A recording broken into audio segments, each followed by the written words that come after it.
Kanpur police team पर हमला कर 8 पुलिसकर्मियों की हत्या के मुख्य आरोपी विकास दुबे को पकड़ने के लिए पुलिस की 40 से अधिक टीमें लगाई गई हैं। यूपी से लेकर एमपी और राजस्थान समेत कई प्रदेशों में ताबड़तोड़ छापेमारी की गई, लेकिन वो पुलिस की पकड़ से अभी भी बाहर है। वहीं दूसरी ओर यूपी के मुख्यमंत्री योगी आदित्यनाथ ने पुलिस और गृह विभाग के अफसरों के साथ बैठक कर इस मामले में रणनीति बनाई, लेकिन इस ताबड़तोड़ एक्शन के बाद भी प्रदेश की पुलिस के हाथ खाली हैं। इस बीच प्रदेश के आला अफसर भी सवालों के घेरे में हैं। सवाल उठ रहे हैं कि जो अधिकारी इसमें खुद संदेह के घेरे में हैं, वो कैसे हिस्ट्री शीटर विकास दुबे को लेकर जांच को आगे बढ़ाएंगे।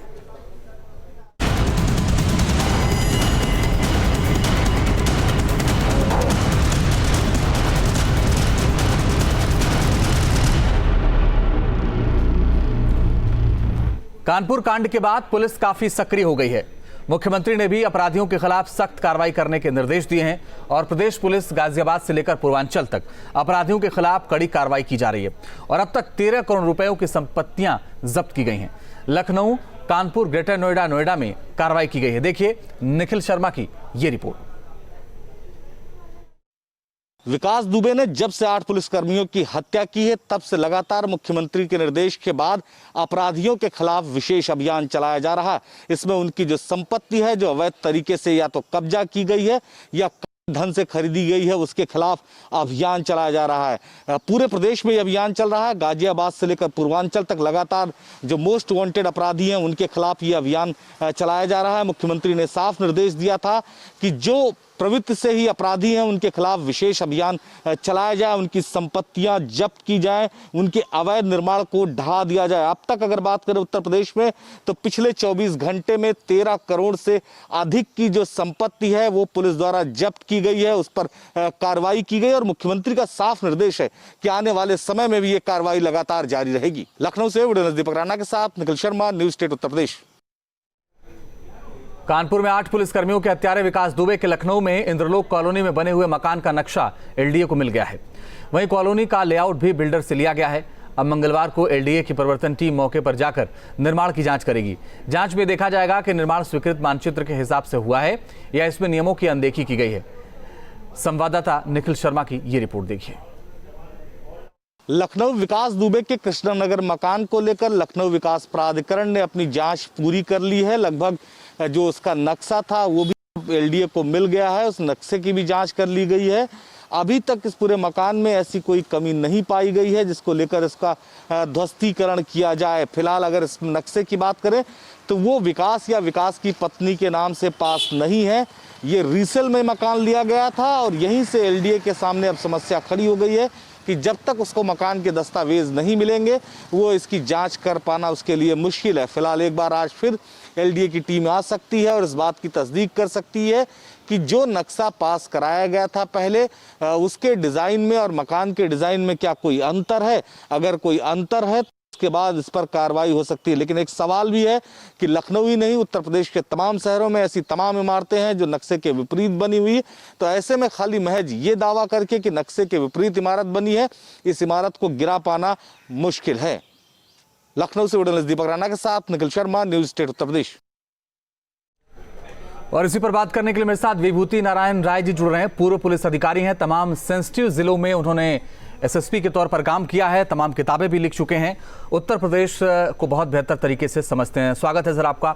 इसके अलावा मेरे सहयोगी अमित सिंह जुड़ रहे हैं कानपुर से, अविनाश सिंह मेरे साथ लखनऊ जुड़ रहे हैं, दीपक श्रीवास्तव मेरे साथ गोरखपुर से जुड़ रहे हैं। अमित, पहला सवाल आपसे, उसके बाद मैं विभूति नारायण जी के पास जाऊंगा। ये जांच क्यों बदल दी गई? पहले जयनारायण सिंह, अब लक्ष्मी सिंह, क्यों?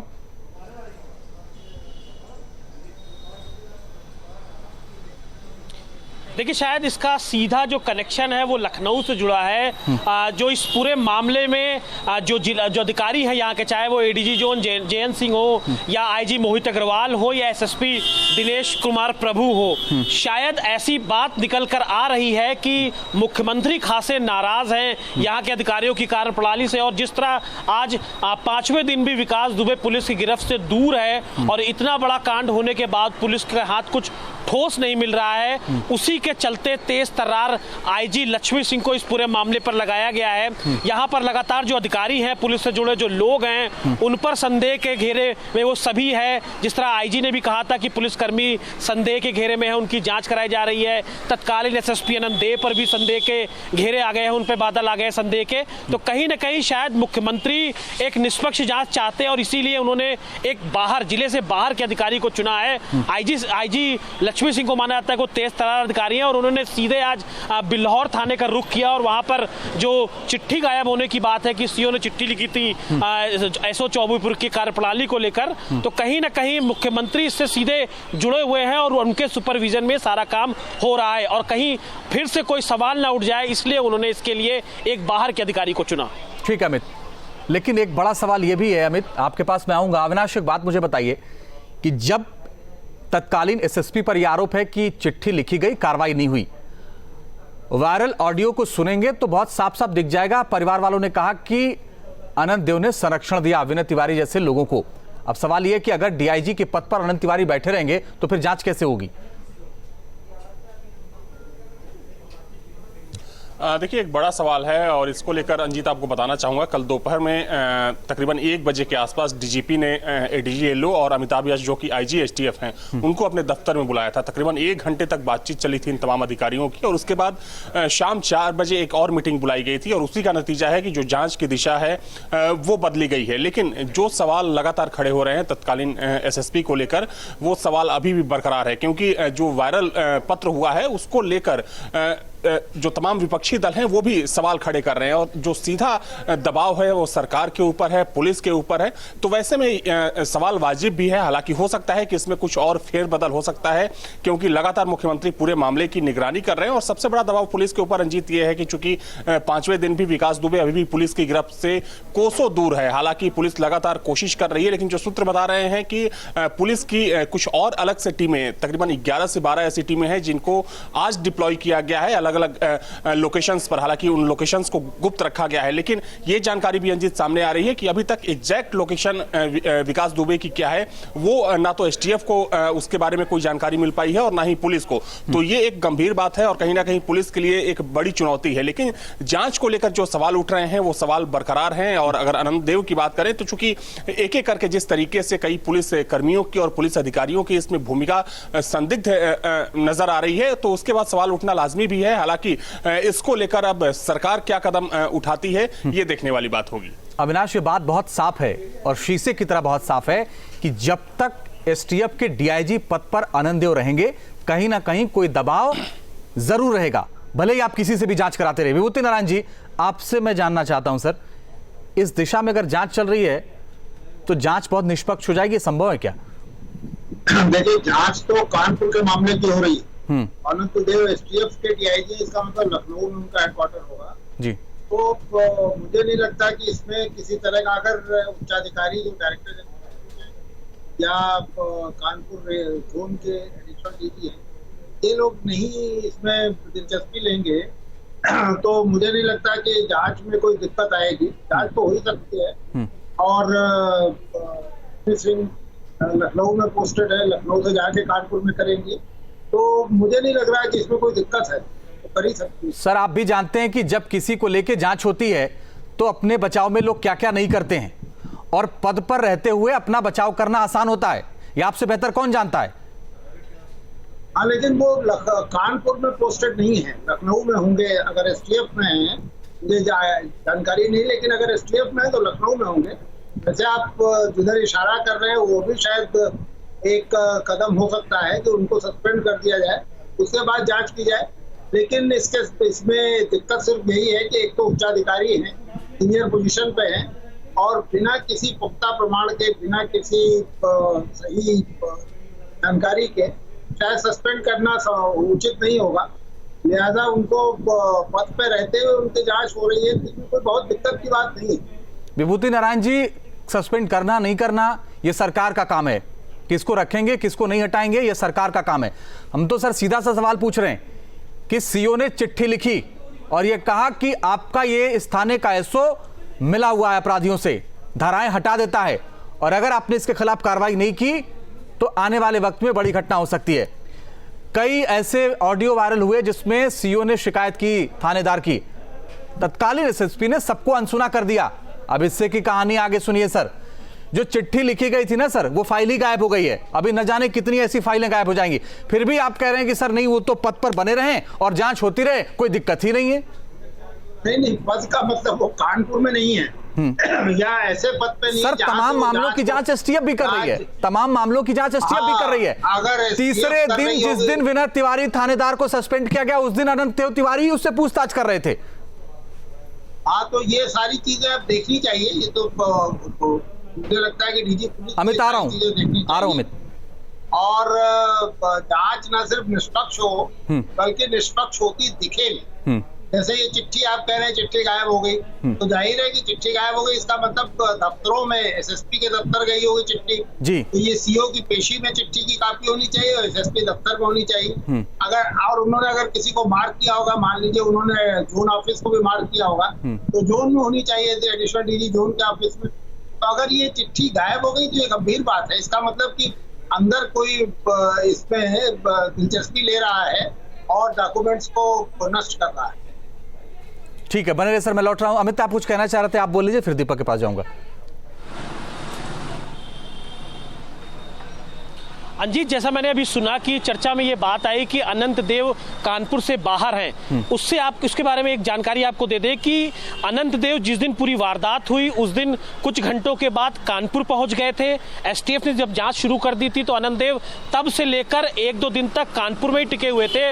और जो विनय तिवारी से पूछताछ कर रहे थे अनंत देव, ये वही अनंत देव है जिनसे शिकायत की गई थी विनय तिवारी की।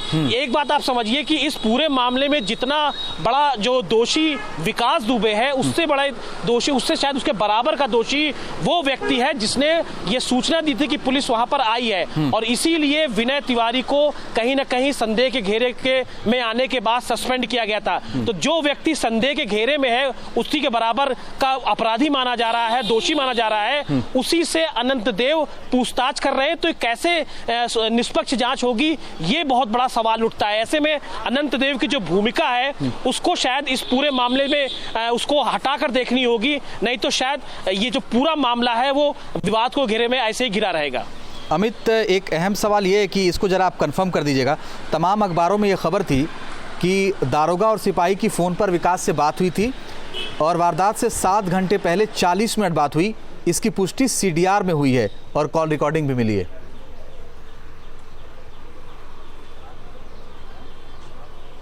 बिल्कुल इस बात की जानकारी मिली है। हालांकि अभी तक इस खबर को लेकर कोई भी अधिकारी फोन पर बोलने को तैयार नहीं है, लेकिन ये जानकारी हमारे पास है, लेकिन हम इसकी पुष्टि नहीं करते हैं। और रात को जब कार्रवाई की गई पुलिस की, उससे कुछ देर पहले 12:11 पर चौबेपुर थाने के कांस्टेबल की विकास दुबे से भी बातचीत हुई है। इस बात के प्रमाण हमारे पास हैं, लेकिन जब तक कोई अधिकारी इसकी पुष्टि नहीं कर सकता, हम इसको अभी नहीं फ्लैश करना चाहते, ब्रेक करना चाहते। लेकिन बिल्कुल ये बात सच है कि लगातार विकास दुबे से चौबेपुर के जो थाने के पुलिस कर्मी थे, अधिकारी थे, वो लगातार टच में थे। और उसमें से एक फोन में तो विकास दुबे ने यहां तक कहा था कि आने दो, इस बार मैं सबको गिरा दूंगा। यानी आप सोचिए वो कितना कुख्यात अपराधी था कि पुलिस के आने की सूचना के बाद वो भागा नहीं, बल्कि पुलिस के आने का इंतजार किया और अपने साथियों को बुलाकर लाशें बिछा देंगे, भिड़ गया। बिल्कुल अमित, मैं लौट रहा हूं आपके पास। दीपक, आपके पास आता हूं। बात यह कही जा रही है कि वो नेपाल भाग सकता है, इसको लेकर के अलर्ट जारी किया गया। वो अलर्ट दिख भी रहा है?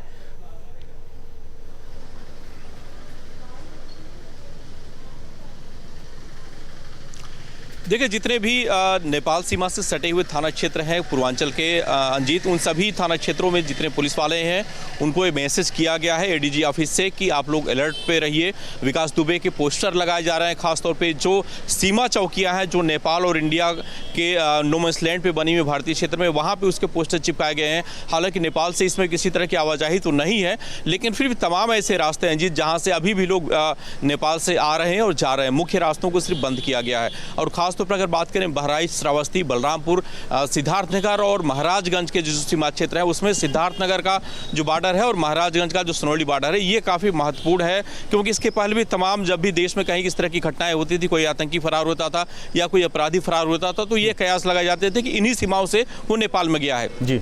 इस बार भी इसी अंदेशों को लेकर के यहाँ पे अलर्ट जारी किया गया है। मॉनिटरिंग खुद जो है एडीजी कर रहे हैं, इसलिए इस मामले को लेकर के सख्ती यहाँ पे थोड़ी सी दिख रही है। पोस्टर्स जितने हैं इलाकों में वो तो लगाए गए ही हैं, लोगों को भी ये बताया जा रहा है कि अगर आपके पास कोई सूचना हो तो आप लोग तत्काल पुलिस को फोन करिए और इसमें किसी भी व्यक्ति को जो नाम है या उसका पता वो नहीं बताया जाएगा, गुप्त रखा जाएगा और इनाम की राशि भी उसमें दी जाएगी। 2.5 लाख रुपए जो इनाम की राशि विकास दुबे पर रखी गई है। तो इसको लेकर के पुलिस वाले हालांकि जो बॉर्डर एरिया है वहाँ पे गश्त कर रहे हैं, लोगों को बता भी रहे हैं। जीत ठीक है, मैं आता हूं आपके पास। अविनाश, मुझे एक बात बताइए, इतनी बड़ी घटना हो गई, पूरे देश में इस बात की चर्चा है कि इतने संख्या में पुलिसकर्मी हमारे शहीद हो गए। भाई, प्रमुख सचिव गृह, डीजीपी हितेश चंद्र अवस्थी, मुख्य सचिव आर के तिवारी, इन लोगों को दिखता नहीं क्या हो रहा है? कब तक ये पद पर बैठे रहेंगे, उनके खिलाफ जांच होती रहेगी?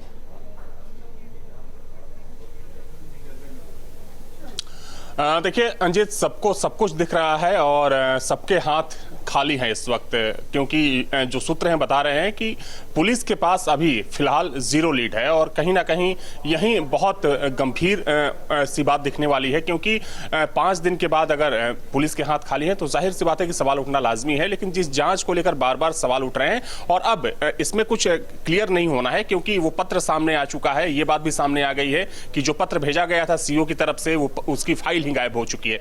तो शासन स्तर के सभी अधिकारियों को ये बात पता है कि सवाल खड़े हो रहे हैं और सवाल ना सिर्फ पुलिस विभाग के ऊपर खड़े हो रहे हैं बल्कि सरकार के ऊपर खड़े हो रहे हैं। विपक्ष को पूरा मौका मिल रहा है। देखा जाए तो अब तक कार्रवाई हो जानी चाहिए थी और इसमें कोई बहुत बड़ी बात नहीं है, जैसा कि विभूति नारायण राय साहब बोल रहे हैं कि जो एसटीएफ के डीआईजी हैं वो लखनऊ में बैठते हैं, लेकिन उनको ये बात समझनी चाहिए कि आज भी जिस जय वाजपेयी को जो खजांची है विकास दुबे का, जिसको पकड़ा गया है, उससे पूछताछ एसटीएफ कर रही है। यानी कि जब पूरे मामले की जांच एसटीएफ कर रही है, जो लोग गिरफ्तार किए जा रहे हैं, जिनको हिरासत में लिया जा रहा है, उनसे पूछताछ अगर एसटीएफ कर रही है तो जाहिर सी बात है कि उसमें डीआईजी अनंत देव का पूरी तरीके से दखल होगा, क्योंकि जांच की जिम्मेदारी उनके ऊपर है और उन्हीं के ऊपर सवाल खड़े हो रहे हैं। ये बात अपर मुख्य सचिव गृह को भी पता है, डीजीपी को भी पता है, एडीजी एलओ को भी पता है और एसटीएफ के जो आईजी हैं अमिताभ यश, सबको ये सारी चीजें पता है। बावजूद इसके अगर इन सारी चीजों की अनदेखी की जा रही है तो कहीं ना कहीं विपक्षी दलों को और उन लोगों को सरकार पर सवाल खड़े करने का एक बड़ा मौका दिया जा रहा है कहीं ना कहीं। तो इन तमाम चीजों को देखते हुए जल्द से जल्द सरकार को इसमें दखल देने की जरूरत है। हालांकि मुख्यमंत्री लगातार पूरे मामले की निगरानी कर रहे हैं और हो सकता है कि इसमें कोई बहुत बड़ी बात नहीं है अंजीत, कि बहुत जल्द इस मामले को लेकर जो जांच के अधिकारी हैं उनको, चूंकि लक्ष्मी सिंह को जांच सौंप दी गई है, इसमें कुछ और फेरबदल किया जा सकता है क्योंकि सवाल लगातार खड़े हो रहे हैं। हालांकि एक अहम जानकारी आपको यह भी दे दूं अंजीत की अब से थोड़ी देर पहले जो एलडीए की टीम है वो गई थी विकास दुबे के लखनऊ स्थित आवास पर और आज भी उसके आवास की नापजोख की गई है। लेकिन चूंकि टेक्निकल दिक्कत एक ये है कि जो जिस प्लॉट पर विकास दुबे का घर बना है उस पर 3 घर और बने हैं। पहले ये बात सामने आ रही थी कि कानपुर की तरह लखनऊ के उसके घर को भी तोड़ दिया जाएगा, लेकिन अब थोड़ा सा मुश्किल वहां पर दिख रहा है क्योंकि जो 3 घर हैं वो दूसरे लोगों के हैं और अगर विकास दुबे के घर को तोड़ा जाता है तो कहीं ना कहीं जो 3 लोग जिनका घर वहां पर बना हुआ है बिल्कुल सटा हुआ, क्योंकि एक ही प्लॉट पर वो चूंकि हम लोग अगले दिन खुद वहां पर गए हुए थे तो ज्वाइंट तरीके से बनाया गया है तो उसको भी नुकसान पहुंच सकता है। दूसरा घर विकास दुबे का भाई का है जो कि अभी तक फरार है, उस पर भी कार्रवाई की बात चल रही है। तो इन तमाम चीजों को देखते हुए चूंकि अब मामला बहुत ज्यादा गंभीर होता जा रहा है, सवाल खड़े हो रहे हैं। अविनाश, मैं लौट रहा हूं आपके पास। विभूति नारायण जी, मुझे सर एक बात बताइए, ये दिख नहीं रहा सबको जो भी कुछ हो रहा है? ऊपर जो लोग बैठे हैं, डीजीपी, अपर मुख्य सचिव गृह, ADG law and order, STF के चीफ, किसी को नहीं दिख रहा क्या हो रहा है? कि आप भी जांच कर रहे हैं, आपके आदमी के ऊपर आरोप है। अब तो परिवार ने भी कह दिया विभूति नारायण जी कि इनके ऊपर हमें शक है और इनकी वजह से ही ये सारा कांड हुआ है। देखिए, अगर एसटीएफ जांच कर रही है तब तो आपका कहना सही है, फिर इन्हें एसटीएफ में नहीं रहना चाहिए। एसटीएफ से हटा के किसी दूसरे ऑर्गेनाइजेशन में करते हैं, बिना पोस्टिंग के वेटिंग लिस्ट में डाल दें, तब तो नहीं करना। मुझे जानकारी नहीं है कि इसकी जांच कौन कर रहा है, अनंत देव उसे किस तरह प्रभावित कर सकते हैं, लेकिन अगर एसटीएफ जांच कर रही है और अनंत देव एसटीएफ के डीआईजी हैं तब तो नेचुरल जस्टिस भी ये डिमांड करती है कि इनको वहां से हटा दिया जाए और तब एसटीएफ जांच करे। सवाल इस बात का है कि सर मुख्यमंत्री सख्त है, उन्होंने कहा कि बहुत जल्द रिजल्ट चाहिए, तो क्या सारा डिसीजन मुख्यमंत्री लेंगे, अधिकारी बैठ के केवल एसी में बैठे रहेंगे? देखिए, ये तो खुद मुख्यमंत्री को सोचना चाहिए, इसका जवाब मैं क्या दे सकता हूँ। लेकिन ये सही है कि आप जो डिसीजन टेकिंग का जो प्रोसेस है उसको डिसेंट्रलाइज करना चाहिए, अकाउंटेबिलिटी होनी चाहिए। सवाल ये है कि आप जो फील्ड में अफसर हैं, जो कानपुर में पोस्टेड हैं, अगर वो फैसला नहीं करेंगे और लखनऊ में बैठ के फैसले होंगे और लखनऊ में भी मुख्यमंत्री के स्तर से फैसले होंगे, तो ये जो कहा जाता है ना कि बहुत सारे बावर्ची मिल करके एक खाना खराब कर देते हैं, तो उस तरह की स्थिति आएगी। इसमें बेहतर ये है कि किसी एक अफसर को जिम्मेदार बनाया जाए, वो नोडल अफसर हो और वो सारे फैसले करे, उसकी अकाउंटेबिलिटी भी हो और उसके पास ये फ्लेक्सिबिलिटी भी हो, उसको ये फैसले लेने का अधिकार भी दिया जाए। अगर ये बहुत सारे लोग मिलकर फैसले करेंगे तो ये कंफ्यूजन बना रहेगा। जी ठीक है सर। अमित, मुझे एक बात बताइए कि जो ऑडियो वायरल हुआ था उसमें भी साफ साफ ये दिख रहा था कि वो सीओ शिकायत कर रहे थे, उसके बावजूद भी बहुत हद तक आनंद देव तिवारी ने इस पूरे मामले को नजरअंदाज कर दिया और अब आनंद देव ने जो किया उसको तमाम बड़े अधिकारी नजरअंदाज कर रहे हैं बैठ के।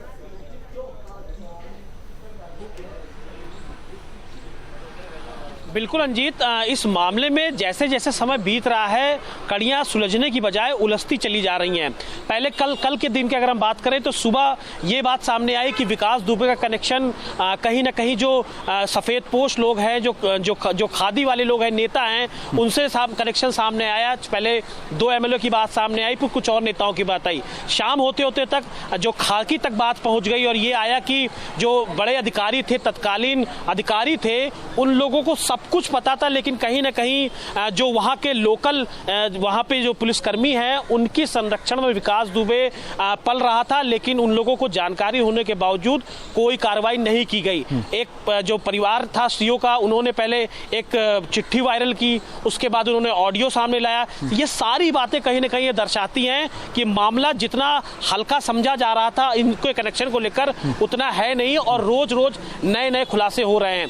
अब ये बात जैसे बताया अभी अविनाश ने भी कि शासन प्रशासन के लेवल तक ये पूरा मामला है, मुख्यमंत्री लगातार मॉनिटरिंग कर रहे हैं, लेकिन शायद जब तक इन अधिकारियों को यहाँ से हटाया ना जाए या इन लोगों को पूरा जांच ना करा दी जाए, इस मामले की जो परतें हैं वो इतनी आसानी से नहीं खुलेंगी। तो ये बात बिल्कुल सत्य है कि ऑडियो आने के बाद, चिट्ठी आने के बाद या तमाम अभी और खुलासे शायद होने को हैं, तो कहीं ना कहीं इस मामले में बहुत गहराई है और बहुत गहराई से उच्च स्तरीय जांच होने की जरूरत है, तब जाके इस पूरे मामले में जो अपराधियों के साथ गठजोड़ है उसका खुलासा हो पाएगा। ठीक है दीपक, एक बात बताइए कि ये चौकसी जो देखी जा रही है नेपाल बॉर्डर पर, ये कब से देखी जा रही है? जब से ये कांड हुआ उसके बाद से या एक आध दिन बाद से पुलिस जगी है?